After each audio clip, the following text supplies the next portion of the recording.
Supreme leader ఆయతుల్లా Ali Khamenei మరణించినా Iran అసలు వెనక్కి తగ్గడం లేదు.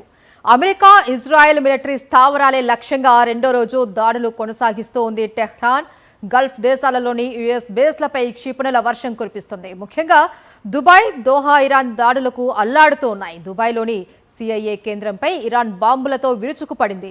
అటు దోహాలో పలుచోట్ల పేలులు సంభవించాయి. ఇరాన్ ప్రతీకార దాడుల నేపథ్యంలో అమెరికా, ఇజ్రాయెల్ అప్రమత్తమయ్యాయి. ఇరాన్ సైనిక స్థావరాలపై సంయుక్త బలగాలు దాడులకు దిగాయి. మరోవైపు లెబనాన్లోని యుఎస్ ఎంబసీపై దాడులు చేశాయి ఇరాన్ బలగాలు.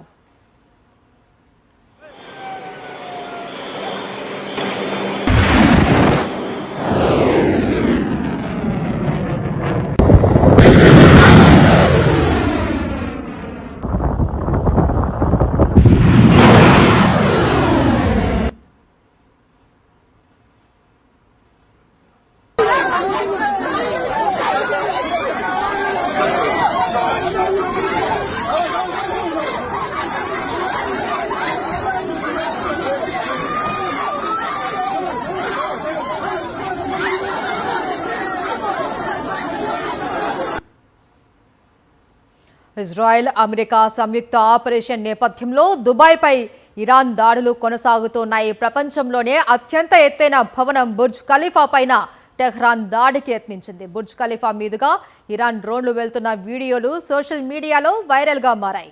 ఇరాన్ మీడియా ఈ వీడియోలు రిలీజ్ చేసింది. ఇరాన్ డ్రోన్స్ బుర్జ్ ఖలీఫా సమీపంలో పడ్డాయి. అయితే భవనానికి ఎలాంటి హాని జరగలేదు. ¿A dónde? Dale, parate, dale, boludo. Dale. Qué locura, amigo.